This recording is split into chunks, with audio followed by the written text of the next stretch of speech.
Well, hello, everybody. We're live here at Living Free in Tennessee.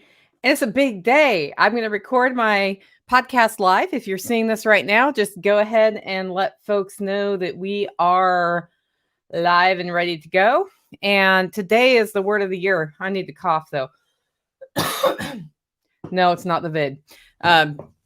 I was just on a walk with my dogs. That's why we're starting about 2 minutes late. Anyway, I'm excited today. We're live streaming on Odyssey and Float and YouTube, and I'm going to pull those up so I can see the comments as well. So we will get Float up in case any floaters float in, if you know what I mean. And then we're going to also record this live. Now, if you've not seen me record a podcast live before, what happens is I launch into the podcast and we do the whole podcast. And if I get questions from y'all, then I take questions from y'all. And it's kind of fun to build them in. If you're going to ask a question, do it in all caps, because once you do it in all caps, I can actually see it. And even though I'm wearing these glasses right now, I can't necessarily see the tiny little words on my screen. I'm using a 13-inch MacBook Pro, so the words aren't all that large, and that is what it is. So I'm just getting Float up right now. So hey, Float people, good to see you. If you have questions, go in all caps. So questions in all caps. Questions in all caps. That's what we want, right? Caps lock, all caps. Today's a big day in the holler. I'm already starting on my 2022 word with a backhoe right on the hillside above me as I record this. And later in the show, when you hear what my word is, you'll understand why I had to tap into the word. This is the way it is. Welcome, Billy from Northwest Arkansas, and Cindy, good to see you. And I see Amy Dingman is on. Brad, welcome. Good to see you guys on the live stream. Okay, so what I'm going to do is, let's see, we're recording. Okay, I'm going to get my show notes up. Wait, Float needs to be in its own world. You know what would be really nice is if StreamYard would take Float comments in and put them here.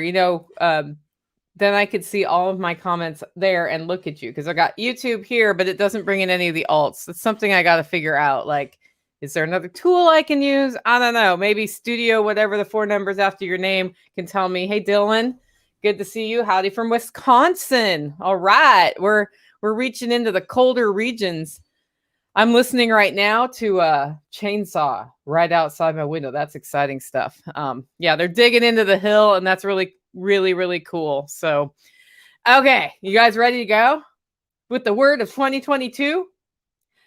It's not going to be what you hear first, but anyway, let's do it. We're going to have a moment of silence.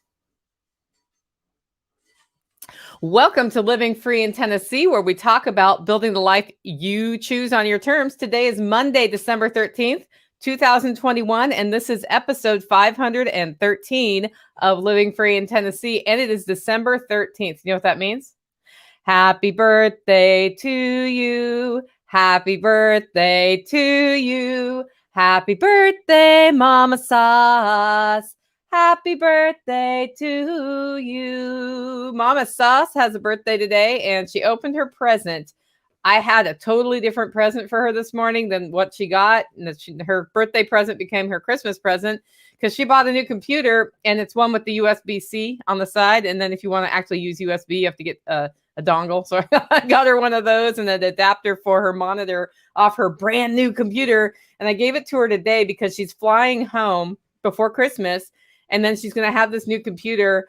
And if she looks at her new computer and realizes she needs a dongle, she'll order the dongle. So I was like, okay, well, we'll just change the order of those. So her fun gift is on Christmas. I just wanted to mention Mama Sauce is literally in the roasting shack right now while I record this, putting beans in bags, putting bags in packages, and shipping them out to y'all who order coffee from Holler Roast. And she has done that every day for like 2.5 months. And it's been a huge help to me, because it frees me up to get this done early in the morning, and then I can go out and roast, and we get everything out. And it's been just a great experience working with my mom for the last couple months. So happy birthday, Mama Sauce. Today is the big reveal day, where I tell you my word of the year for 2022. And we are both live streaming this and recording it for the audio podcast. People in the live stream may say things. They may share their words for 2022. And that will be built into the show. Guys, if you're on the live stream, just remember, put your comments or questions in all caps if you want me to see them, because I'm blind as a bat. Well, maybe not quite blind as a bat, but you know what I mean. It's easier for me to see that was not just you talking back and forth to each other, but that it's a question or a comment for the show. The word of the year came to the LFTN community through Jenny. A lot of you know Jenny on our social networks, on MeWe and on Telegram, because she used this method of really focusing in when she wanted to change the trajectory of her life by controlling what she could control herself. And so she would choose a word every year. And when she shared this with members, we all started doing it. It fits really well into the My Three Things planning method with a life strategic plan. I started doing it. My first time I did it, my first word was grow. That was 2020.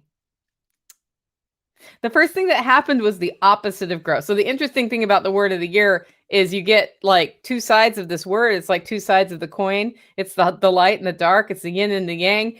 And when you hear my word, you're going to be like, oh no, but that's okay. I've got it. It's the perfect fit for this year. And you'll know why as we get into the show. I will share that in the main content topic or like content later in the show today. Before I jump into that though, I want to remind everybody we've got a really awesome roundtable discussion scheduled for members and non-members if you pay a little bit of money on Thursday. That's the 16th of the month. That's this Thursday, 7 p.m. Central. What we're going to do is a small business roundtable. The reason we're doing this is I asked folks, like, what kind of webinars do you want? Do you want to see me make cheddar cheese? Do you want me to bring in somebody on how to do permaculture assessments? What do you want? And about 20 of you told me you wanted something businessy, like some more businessy stuff. And so I thought, well, let's just address your questions. So I've got somebody proficient in sales. I have somebody proficient in branding, marketing, and expanding their business. I have somebody proficient in starting a business around a concept and bringing in venture capital. And I have somebody whose focus has been content creation and 1,000 best fans. There's 4 of us who can take your questions on Thursday at 7 p.m. Any question you want. If you want to sign up for that, you need to get it done because I have asked you for your questions in advance, right? That way, the panelists can think about what we want to say. We will take live questions as well, but the link to get signed up for that is in the show notes. It's at livingfreeintennessee.com. If you're on the live stream, I pasted it in the comments. Here's who we have: John Davis, Xavier Hawk, Sue Zoldak, and myself. We will take your questions. Now, I've got a second roundtable queued up for January, February that's going to bring another set of perspectives. I think it's really important when you're starting in a business or you're growing a business or you have a business to keep learning, keep improving, and do it in a way that doesn't break the bank. Whether in time investment or money investment, you can get really good tailored information off of this roundtable for your business. You can ask follow-up questions. It's a great way to do it without, spending 3 weeks in a small business class. And sometimes you do want to spend 3 weeks in a small business class, right? But other times you just want to get started. The other thing I see people make a mistake at when they start a business is analysis paralysis, where they only do stuff like this and don't get off their ass out the door and start their business. So you want to do a balance of both, but I do strongly encourage you to get signed up for the December 16th Small Business Roundtable. With that, it's time for the first regular segment of a Monday show, Tales from the Prepper Pantry, where we talk about storing what you use and using what you store. Back in June, I said I was going to just buy everything and not have to go back to the store. And that mostly happened. I did a second resupply in October before I went out of town because supply chains were getting short in some places. And I was seeing shortages. So I thought, well, the things that really matter, like vinegar and salt and cleaning supplies that I like to have on hand and all of that, I'll get those queued up, make sure I have enough canning jar lids, things that I use every day, just to make sure we're set to go. So I did another resupply then, but pretty much I was able to supply for the whole year starting in June for 6 months. And that's because what I do is keep track of what we're using. And I have a system where we store it, where we put the new stuff in the back of the shelf and the older stuff in the front of the shelf. So when I pull it off in a hurry because I just need that jar of spaghetti sauce, I grab the one that's the oldest and use it up before anywhere near when it would go bad. And because we can food that we grow and we process our animals, like it's all part of the natural progression of the homesteading lifestyle, right? Well, that's worked really well. I just started by doing a little bit at a time though. And I've been doing this for 15 years. So now I have a whole thing where I have like the Prepper Pantry, which is a space that has shelves and things in it and freezers and stuff and some construction storage. And then I have shelves in my house where stuff is stored. When something comes out of the Prepper Pantry into my house, I just write down like one laundry detergent or one dishwasher soap. And that's how I'm able to just stock up in bigger chunks. It takes a whole lot less of my time to do this. And it, at this point, I've got it down pretty well. But if you've been listening to this podcast for 5 or 6 years, you'll know I didn't always have it down. I ended up with something like 40 bottles of mustard once. We're finally through the mustard. I ended up with cases and cases of corn once. We're finally through the corn. Yeah, stuff like that happens, and you gotta avoid those things. You don't want to overstock on stuff, or you just end up with a big mess. Anyway, so we're down to the end of the year now. And I'm deciding if I'll restock or not. Like we're good to go for probably another 3 to 4 months, but I'll probably give us a 6-month buffer in January or February. But if I get out there and I can't find something, or the price of dishwasher detergent goes from, $3 or $6 a bottle to $50 a bottle, I'm not spending $50 on it. In fact, if that happens, I'm just washing my dang dishes by hand, or I'm using a little bit of Dawn dish soap and some salt in my dishwasher and just doing it that way. I like a specific detergent and whatever. So Prepper Pantry is going well. The other thing we did is a friend of ours was in a terrible car crash, and we provided casserole meals for her. So because she's back and forth to the hospital, which is more than an hour and away from her house just to see her husband. And that worked out really well for her. And it took us 2 hours to do. So what we've done this week is because it's a really busy roasting week for Hollow Roast, we have set up a meal plan and brought the meat out of the freezer so that we can do the same thing. Now, yesterday we would have done the 2-hour segment, but I had a family visiting suddenly. And so I spent time with my family, of course. So we'll be doing some catch up on that this week, but like chili for lunch, because I got a work crew here today. We've got another work crew on Thursday. We have the Christmas party on December 18th, which is Saturday. So the trick is we want to make sure that everything's covered and we don't have a bunch of leftovers going into a party where we're going to end up with leftovers. Yeah. So we're going to do a keto pizza with a ground beef crust one day. We'll probably do shepherd's pie again. I'm going to do steak night. And the fourth thing we haven't figured out yet, but Mama Sauce and I are having a talk right after I do this show. That all came out of the pantry. And it's just really nice to be empowered that way, I think. Anyway, that's the update for the Prepper Pantry this week. Next, we have Operation Independence, where we talk about building local ongoing revenue into your life. Okay, but what I'm going to talk about today isn't that. No, what I'm going to talk about is spending money that I put aside for stuff on something. You know what type 1 error is in permaculture? Type 1 error is when you do something stupid, like build your house in the wrong place. It's really hard to rebuild your house somewhere else. And if you find that you put it in the wrong place and it's difficult to maintain, guess what? That's a type 1 error. The only way you're going to fix that is by spending $100,000 to move your house or to rebuild your house. Yeah. Hi, Bobby. And I did one of those, not on that scale. I had a French drain fail on that side, on the west side of my house. And I redid it. We dug it up. We dug down to the foundation. We did everything right. And then the contractors left, and there was a ditch between the hillside and my house and no retaining wall. So what happened is it rained. And guess what started happening to the retaining wall? It started falling, or to the hillside, started creeping towards my house. And I didn't want all that clay going into my French drain and clogging it up. And then I was going to have to get heavy equipment. So I hired somebody to put in a retaining wall. And I decided to use railroad ties because that's what I could afford at the time. Railroad ties will last for like 15 or 20 years. Hey, Eric, welcome to the live stream. And the contractor was like, it'd look really cool here, Nicole. Instead of one big wall, we'll just put some of these diagonal and it'll kind of creep up the hill in steps. It'll look really pretty. And then you can put plants out there and put in automated watering. It'll be awesome. Yeah, it'll be really awesome. What has happened since that time has been the biggest nightmare of weed maintenance I've ever had, because all those little diagonal beds are too small to get anything into, like a lawnmower.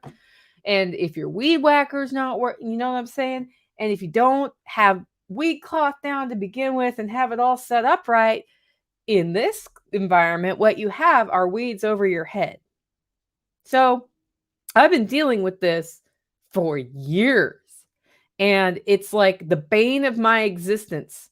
So a couple of years ago, I was like, fine, I'm just going to go find weeds I like and plant them on there so that the stupid weeds I like elderberry and daylily and all of these things, can just take over the dang hillside, and I don't have to deal with the ones I don't want, like perilla, which is in the mint family. So you know how fun that is to keep it out.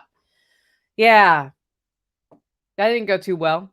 I've had it looking good intermittently, but always by this time in the year, at some point, I got busy, wasn't able to get out there once a week to take care of emerging weeds. And the weeds end up over my head and they produce seeds, and then the seeds fall, producing more weeds. It's a terrible cycle. Now, you're hearing this going, why didn't you just weed, Nicole? Right. Why didn't I just weed? Because life happens. And the plan I need in my life for taking care of this land does not involve weeding all the time. Right? And that's important to know when you come up with your plan for your property. How much time are you going to realistically spend maintaining it? And the answer is, I'm not going to spend a very consistent amount of time every day maintaining it. So what I need are systems that are easy to maintain and manage, that make me happy, that are beautiful, that produce food. Do I do more maintenance on my aquaponics and hydroponics? Sure. But even when I don't, those are systems that are set up to be low weed pressure, and they water themselves. Right? So when we have a droughty time, then they water themselves. Right. Set up for me and my habits. That's the way it is. I used to be a person who was out in the garden every day. Not anymore. Maybe never again. I do get out there and I enjoy it, but I also enjoy not having to be out there. Yeah. So that happened. Okay, so then we decided we're going to build the Taj Mahaler so that we have better event space for the workshop, so I can have more of you here at the workshop, because we sold out so fast last year that I'm afraid we're going to sell out really fast this year. And then what? And if I can add a few more people, then we're able to accommodate more people, but I want them to be comfortable, especially knowing that it could rain, it could sun, it could hot, it could cold here. Anything can happen at an outdoor event. And, of course, if a tornado's coming through, we're all going in my house, but it's easier to have all the people outside, but comfortable. So Taj Mahaler is getting built. And then Tactical said, we really need to deal with that hillside. So there's a backhoe on my west wall pulling out all those diagonal things. And this weekend, Tactical Redneck dug up the couple of plants I have up there that I love, like some special roses and some other stuff. And mostly it's just all those wild plants I moved, and some thornless blackberry that I got from the network. I moved one of them, but not 5 of them, because if you have one blackberry, you have 1,000 blackberries, right? Bergamot, like a whole bunch of stuff up there that's just going to be gone. There's apple mint I got from Kenesh. It's going to be gone. I'm just confident I can get more apple mint started. I'm actually confident that very apple mint will come back. They're up there pulling out all the railroad ties right now, so that when we put Taj Mahaler in, we've done all the hard work here, so we don't have heavy equipment near the structure we just put up and knock over the structure on accident. And we're going to make it so I can walk out my door walk up that hillside, because right now I have to walk around the house and come down because there's a big wall I have to climb up. So we're going to have stairways so I can just walk up, sit and have my cup of coffee and play with plants. And then we got to brainstorming and realized if we integrate the aquaponics with the hillside, we can have some of that. A, we can use the fall of the hill to move water. B, I can have the same advantage on the hillside that I have in the aquaponics bed of less weed pressure if we do it right. And so there's this whole design coming together on the side of the hill that will work with my house, work with my lifestyle, and it's costing me money, but long term, we're dealing with a type 1 error, and I grow food on it, so I get benefit from it, and herbs. So I'm kind of excited about that. And that's really my operation independence. I've got a great guy who knows how to run an excavator, and I've got Carrie Brown overseeing everything so that I'm freed up to do this. And Tactical Redneck is helping, and it's going to be a whole new world next year. And yes, if I need to put weed cloth down, by gum, I'm putting it down. Like the other thing that's happening is I'm like, whatever goes back in there, it cannot be perilla, because I will get perilla no matter what. I get perilla in my aquaponics system because it blows from around here, right? But I don't want the knotted roots of the perilla. So we're doing some really cool stuff, and I'm super excited about it. Those of you coming to the Christmas reception on Saturday, you'll see phase 1. What we're doing today is knocking it down to the retaining wall so we can look at the hillside and figure out how the rock stairways are going to be built, figure out how the water feature will be put in, and then figure out grow beds and what's going to grow there. So, hey, Jack, welcome to the live stream. Congratulations on your 3,000th episodes. God, Jack Spirko is releasing episode 3,000 today live at 12:30. I will throw that link in the show notes too. It's going to be really awesome. We're going to be live streaming that here in our living room to support that. I'm super excited for him. That's like a big benchmark. Congratulations. Okay. With that, it's time for the main topic of today's show, the word of the year 2022. As I mentioned in the introduction, we've been choosing a word of the year for years. And I've gone through grow and I've gone through balance. And now I have a third word coming up. We're going to talk about that. But the reason we do this is to have something foremost in your mind when you get up in the morning and have your cup of coffee that you can think about, how am I achieving this? And you write about it and you think about it and you talk about it and you think of ways to get there, right? So when I chose grow, the first thing that happened was I did not grow. I flatlined. And then it was really painful for a couple of months. And guess what? All of a sudden, one day I realized growing is a choice. And I don't care how bad the economic environment is around me. Screw it. I'm going to grow anyway. And when I did that, all of the pieces came into place in 2020 to more than double my business by the end of 2020. Now that meant I couldn't apply for government funds because my income was down from COVID, but I didn't care because my income was up and my business was up and my podcast listenership was up and everything had grown. And when I got down to the last part of the year, I thought I still have some growing to do. Like I am now at a baseline income and I don't want to survive at a baseline income. I want to not worry about money long-term, right? Okay. So maybe I'll stick with grow. And then I realized, you know what? I have zero time for me. I have zero time for my dogs. If I ever want to date somebody, I have zero time for that person. And I barely am able to call my sister and my mom and my nieces back. And that's super unhealthy. So I do need to grow and I need to have balance in that.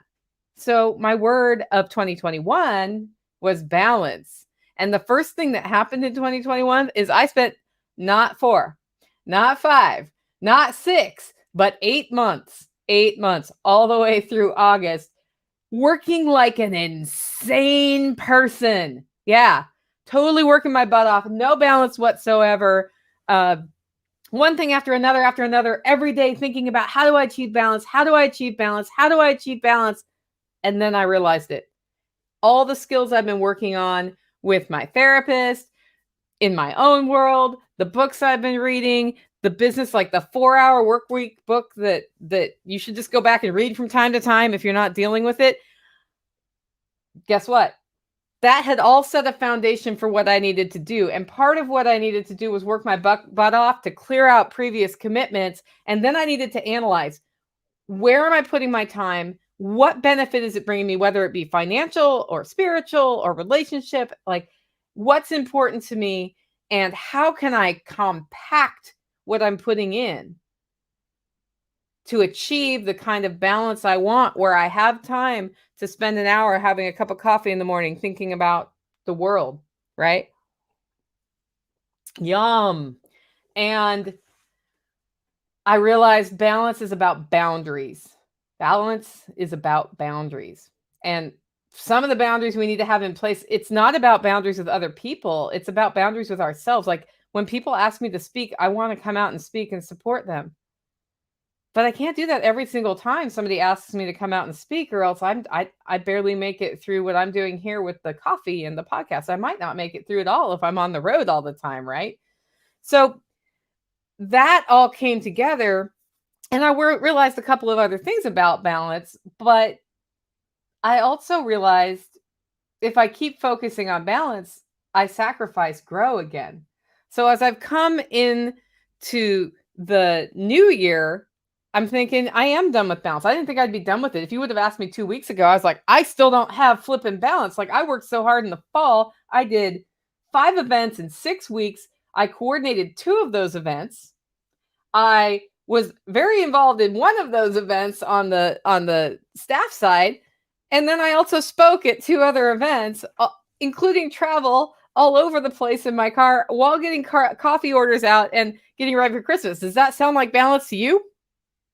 Maybe not. Well, the thing is, what I did to have that happen and to be successful is I built in days off on the trip, and I covered my coffee by training up people to help me with it. And I did a bunch of things, but really by the end of that 6th event, which if it had not had the things around it would have never happened, I got sick. That's usually a sign you're out of balance. So if you would have asked me 2 weeks ago, am I balanced? I would have said no. But you know what? If you ask me today, I would say, yeah, I've done it. I've done it. Friday afternoons, I do what I want. If that's writing my book, that's writing my book. If that's sitting on the deck with a cocktail, that's sitting on the deck with the cocktail. If that's hanging out with my family, it's hanging out with my family. If it's take a bath and read a book, it's take a bath and read a book. Friday afternoons, I'm done. And that's because I've figured out how to work really hard at the beginning of the week so that I'm freed up at the end of the week. And that's been a huge blessing to me. So balance is doing good. Now, back to the word of the year. If you're going to choose a word of the year, why would you even want to do that? Why? I mean, if you have a life strategic plan and you have 3 things you're working through for the year and you break it down to up to 3 things you do every day to move the ball forward, why do you need a word of the year? Well, maybe you have an underlying thing you need to address. So here's how I use the word of the year. If I have big new ideas, the word of the year can help me achieve those big new ideas. And anybody who knows me knows I have big new ideas. And if I don't have big new ideas, the word of the year can help me have big new ideas. I love new ideas. I love doing new things. I want to move myself forward every way I can, right? The word of the year helps with that. This year, these are some things I'm thinking about. One, new relationships. Does that mean new romantic relationships? I don't know, whatever. I have been blessed with really good friends. The true kind of friend who have your back no matter what. The true kind of friend who know I have their backs no matter what. A lot of those have come from y'all over the years of this podcast as I get to know you. You're the kind of people I want to be around. I need more of that in my life. You need more of that in your life. And the word I've chosen this year leads to that. It also leads to another thing, though, because with the word of the year, you do the opposite, right? Letting go of the relationships that are harmful. And I've done a lot of that over the years for those of you who've listened to this podcast, but there's always more to do. New projects that are going to be fantastic. You guys are going to be excited about what we do in 2022 at LFTN. My word of the year was going to help me take on those new projects in a way I never have before. One project I'm taking on is my type 1 error of the hillside. Do you know what has kept me from dealing with that? It's not just money. It's going to cost me some money. Whatever. I earned some money so I can fix it. That's how you plan for that. Last time I worked on this particular hillside, I had somebody running a heavy piece of equipment. And in case you don't know this, hillsides are sloped and it rains in Tennessee. And when it rains in Tennessee, the clay becomes very, very slick. I had a backhoe come through the side of my house last time. So now anytime a backhoe is near my house, I have like this, it's not PTSD in the sense of it, but I have this like fear that the backhoe is coming through my house again. And then the project gets really expensive because I would prefer not to have a new window or doorway on that side of the house. And I certainly don't want the cold air coming in all winter long. So every time a backhoe is near my house, I am ridiculously nervous about it. Even though my backhoe operator is somebody I found here locally, he rocks. He can get anything done. He has great equipment. He maintains his equipment, and he can get things done roughly 5 times faster than I can if I'm running the backhoe, because I run a backhoe, once every 2 years. So there's no reason for me to be afraid, but I am. The word of the year for 2022 is going to address that. Okay. Finishing old things. Anybody who's been here has seen how many things I started and didn't finish. And I have a finish it list. I keep a list of what I need to finish because it's really fun to start the chicken tractor. It is not fun to finish the chicken tractor. Chicken tractor's finished, by the way. It's really fun to start the fencing project. It's not fun to finish it when you run into big fucking boulders, right? So this word's going to help me finish some things I have not finished for pretty much the same reason that I'm addressing with this word for anything. The biggest thing that I'm going to address with this word in 2022 is that I'm a fixer. Do you know what that is? A fixer. When I hear about somebody having a problem, I want to fix it. Over the weekend, we had horrific tornadoes come through Tennessee. It came through multiple states, right? Tennessee got hit hard in a very small section of the state. But what happened is it leveled 4 towns near a longtime listener, Kurt Duggar, he's the guy with the paramotor who raises money for Dark Horse 25. And he reached out to me. He's like, crap, we need help. Like, his wife works for the fire department. She's going to be pulling bodies for days. That's how bad it was. When a tornado levels a town like flat, and your house is one of those houses that's leveled and you're in your safe room and it's flat, you're buried anyway, or you're plucked out and thrown. We know this from what happened in Cookeville. So 4 whole towns got leveled. Families have no houses that lived. They lost everything. It plucked up, something like your billing statement. They'd find people's cell phone bills an hour drive away. They estimated stuff was being ripped up to 30,000 feet in the air and dropped hours away with this tornado. It was bad. And I'm a fixer. So what I want to do is run out there and make these people coffee and help with chainsaws and whatever I can do. And if I did that on Saturday, what would have happened is I would have driven 3 hours, shown up, and the emergency crews would have not let me in because they didn't need people right then. And I knew that because I've worked with the CAC team to help.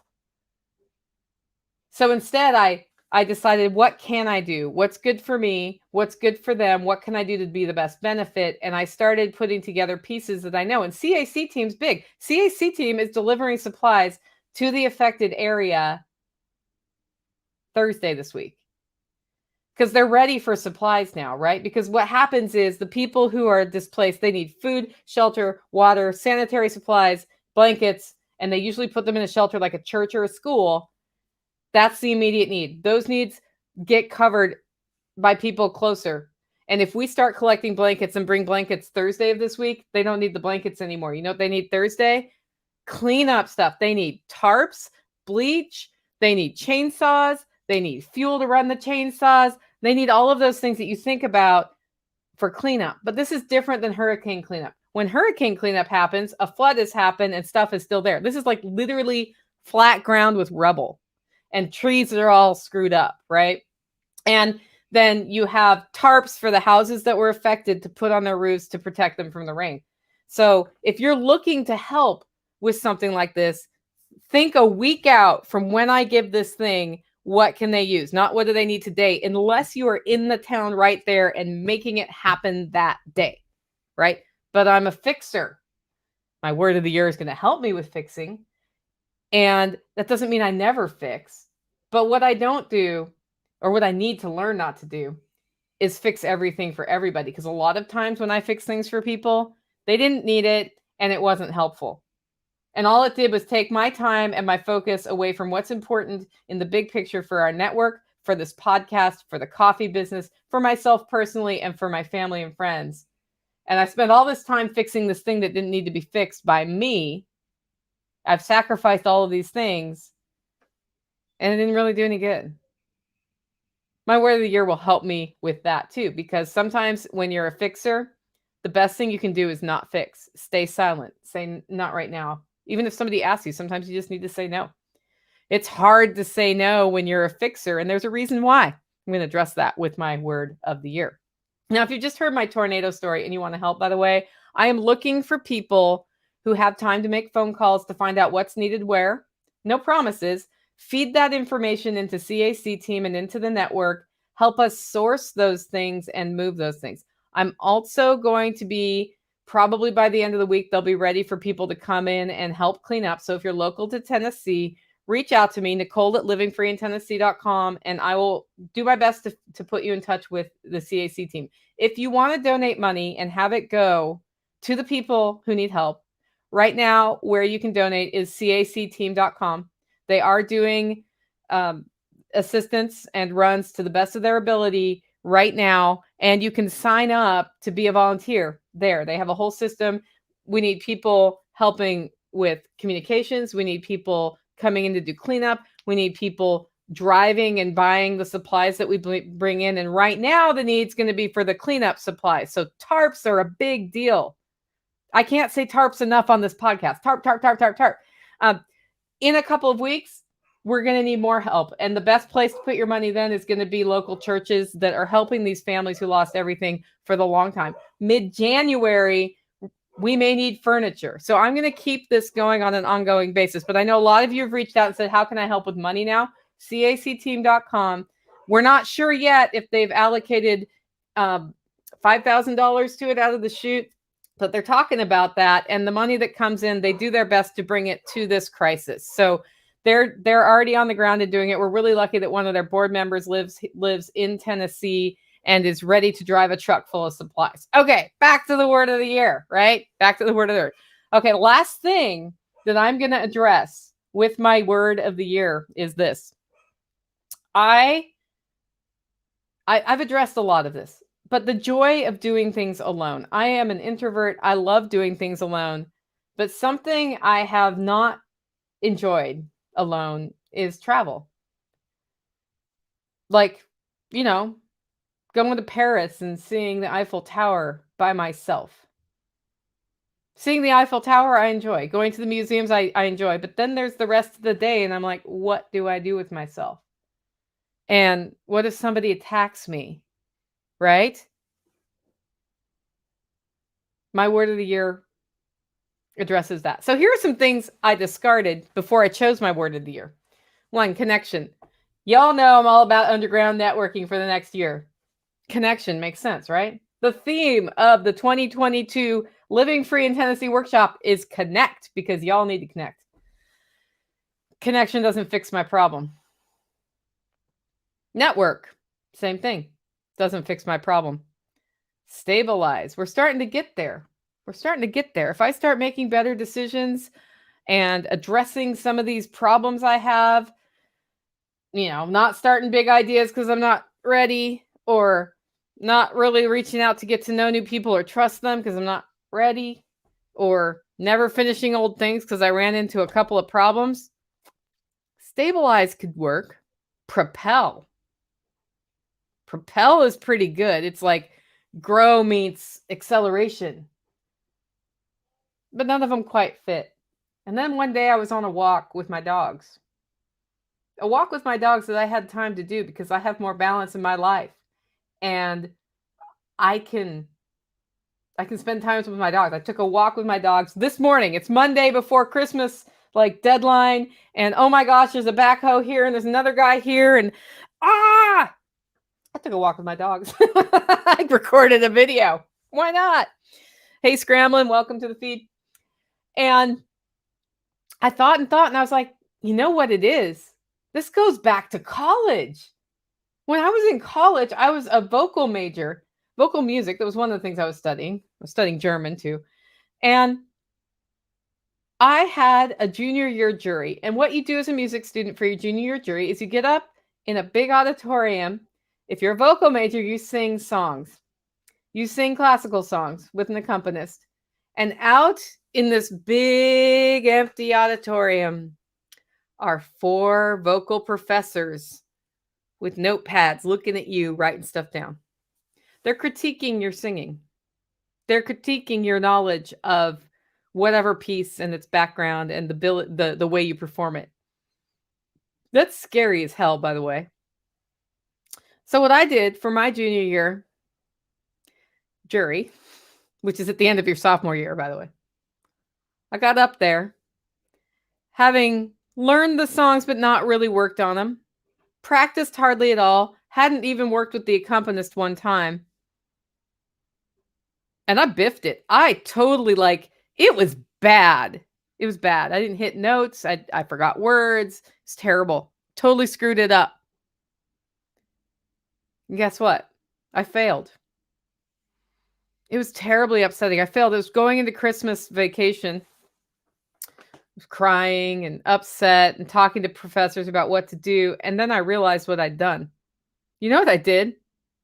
I was afraid if I put 100% or 110% into this jury and then failed, that the pain would be so bad. It would be so bad that if I failed without trying, that was okay. At least the pain wasn't as bad. If I tried and failed, that was going to be bad. And I was so afraid of failing that I didn't put the work in that was required to be successful. You know what? Next semester, I nailed my jury. I worked every day.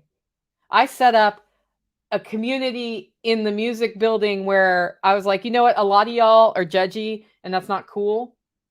And it's hard to practice in the practice room because we know you can hear us and you're judgy. Let's set up a group of us that compliment or point out the good things that are happening in the practice rooms for those of us who actually want to encourage each other. And we set up this network of encouraging. And that doesn't mean you don't say bad things or like you could do this better, but you don't say, wow, you sound like crap. You're going to fail your jury.